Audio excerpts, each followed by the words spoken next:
नंतर आता हत्तीने गेली म्हणलं, तिथं हत्तीने कापली हत्तीन. कोणते हत्तीन? आधी माधुरी हत्तीन म्हणून गुजरातला गेली. कोणते? माधुरी हत्तीचं नाव होतं, ते गुजरातला गेली म्हणलं. म्हणजे कस काय? काय माहिती आता ते. माझं काय म्हणणं होतं भाई साहेब, तुमच्या त्याच्यात माझा काय संबंध? माझं काय म्हणणं आहे, तुमच्या मुख्यमंत्र्याला पाठवून द्या ना हत्ती म्हणून तिकडं. ए नीट बोल, कोण बोलतोय तू? मी रमेश बोलतो रे. ए लाज वाटते का तुला? काय लाज वाटते म्हणजे कशी? हा, तुझं काम आहे ना ते सांगायचं मुख्यमंत्र्याला. हातपाय तोडून मोकळं करेल. अरे तुझ्या मी काय ये तुम्हाला भेटा ना मग. लाज वाटते का? मुख्यमंत्र्याचं नाव काढतो. मग तुला कळलं पाहिजे ना, तू कधी माझ्या हातपाय तोडतोय? चाल्या मारून गेल. धमकी नको चिबड्या, धमकी नको देऊ.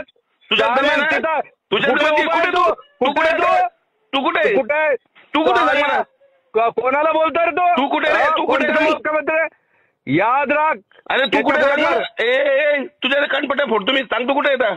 कानपट्टे का? माझे काय कानपट्टे तू पडतो? म्हणतो ना माझा खून करतो. मला मारून हातपाय तोडतो.